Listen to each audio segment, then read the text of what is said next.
आज खूप आनंदाचा दिवस आहे, कारण येणाऱ्या विधानसभेच्या इलेक्शनची आम्ही जोरदार तयारीसाठी सुरुवात जी आहे ती षण्मुखानंद हॉलच्या माध्यमातून या कार्यक्रमातून करत आहोत। आणि आपल्याला सुद्धा माहिती आहे की लोकसभेच्या इलेक्शननंतर जे माहोल आहे दिवसेंदिवस तो माहोल जो आहे तो अजून चांगला होण्याचं काम झालेलं आहे। आज या मीटिंगच्या माध्यमातून बिलकुल तुम्ही सांगितल्याप्रमाणे प्रचाराचा नारळ तर फुटेलच, पण त्याचबरोबर विभागीय स्तरावरती आणि स्थानिक स्तरावरती जाऊनसुद्धा महाविकास आघाडीचे जे सगळे सदस्य आहेत ते जातील आणि त्या ठिकाणी मीटिंग आयोजित करून आम्ही इलेक्शनचं काम आता सुरू केलेलं आहे।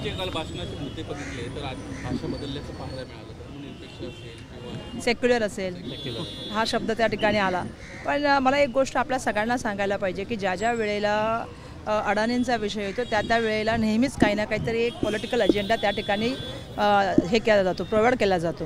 म्हणजे माझा अनुभव आहे की 31 तारखेला ज्यावेळी राहुलजीने एक प्रेस कॉन्फरन्स घेतली होती अडाणींच्या विरोधामध्ये, त्याच्या दुसऱ्याच दिवशी 1 तारखेला आलं होतं वन नेशन वन इलेक्शन, एक नॅरेटिव्ह सेट केलं जातं आणि जाणीवपूर्वक त्या गोष्टी आता सेबीवरती मोठ्या प्रमाणामध्ये प्रश्नचिन्ह निर्माण झालेले आहेत। सेबीच्या बाबतीमध्ये जॉईंट पार्लमेंट कमिटी जी आहे ते कमिटी निर्माण करून त्याची चौकशी व्हायला पाहिजे ही सातत्याने मागणी होते। अशा वेळेला एखादा दुसरं काहीतरी विषय देऊन पत्रकार असतील किंवा लोकांमध्ये एक संभ्रमाचं वातावरण तयार करायचं आणि मुळातला जो विषय आहे, कारण आज सेबीच्या माध्यमातून खूप मोठ्या प्रमाणामध्ये एक मोठा हिंडनबर्गनी जो रिपोर्टच्या आलेला आहे खूप मोठा भ्रष्टाचार खुला केलेला आहे, ज्या यंत्रणांवरती आपला सगळ्यात महत्त्वाचा भरोसा आहे। आज गरीब माणसं त्या शेअरमध्ये आपले पैसे टाकतात आणि दुर्दैवाने ते पैसे जे आहेत ते लॉस होण्याचं काम त्यांचं होतं आणि याच्यामागे खूप मोठी यंत्रणा मागून काम करत असते। आज एका देशामधून दुसऱ्या देशामध्ये पैसे हवाल्याच्या माध्यमातून जातात आणि त्यामुळे एवढा मोठा रिपोर्ट आल्यानंतर त्याची चौकशी व्हावी, जॉईंट पार्लमेंटरी कमिटी व्हावी ही अपेक्षा व्यक्त केली। लगेच आम्हाला दुसऱ्या दिवशी आली की सेक्युलर जे आहे ते सिव्हिल कोड त्या ठिकाणी व्हावं। सेक्युलर शब्द हा भाजपला माहिती आहे का, हा मला सगळ्यात पहिला प्रश्न आहे, कारण आम्ही जो अनुभव घेतला आहे आता महाराष्ट्रात बोलायचं झालं तर कोल्हापूरमध्ये घेतला आहे, मुंबईमध्ये आम्ही घेतो आहे, ज्या तऱ्हेने एक स्टेटमेंट देतात, मुळात त्यांचे आमदार जे स्टेटमेंट देतात त्यांचं जर तुम्ही स्क्रुटनी जर केली, काही आमदारांना तर अजेंडा दिल्यासारखे बोलत असतात आणि ते बोलत असताना सागर बंगल्याचा वारंवार उल्लेख करतात।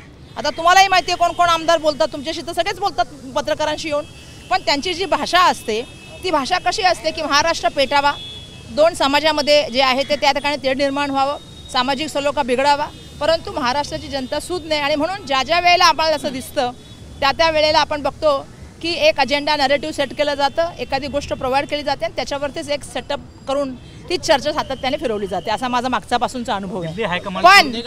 पण यावेळी जनतेने जे लोकसभेमध्ये दाखवलं तेच विधानसभेमध्ये पण उद्धव ठाकरे प्रचाराचे प्रमुख असतील, प्रमुख चेहरा लोकांमध्ये स्वतःच्या प्रचारासाठी वाटण्याचा प्रकार घडला आणि त्या संदर्भात पोलिसांकडे तक्रार सुद्धा दाखल करण्यात आली। कुणी दिलीप लांडे ते तर मला माहिती आहे, मी तर आजच सगळा पत्रकार पेपरामध्ये माझं ती न्यूज आलेली आहे की 600 रुपयाचा कुकर 2500 रुपयाला घेतला आणि त्याचं मोठं टेंडर घाला आणि त्या टेंडरच्या माध्यमातून बोलतायत खरं वॉर्ड ऑफिसर।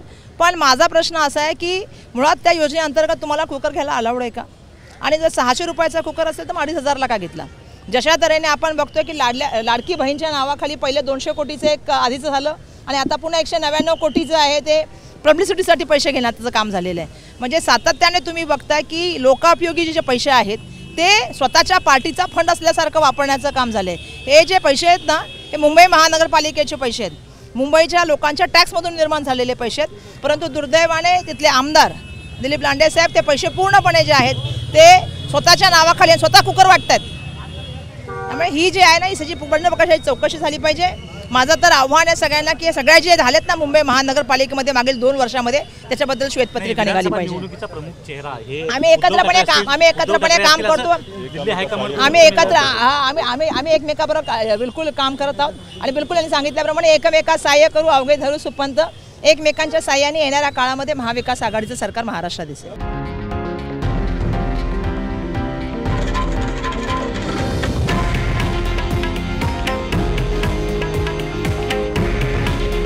हे आहे देशातील नंबर 1 न्यूज नेटवर्क आणि आपण पाहत आहात TV9 मराठी। काळजी तुमची, हित महाराष्ट्राचं।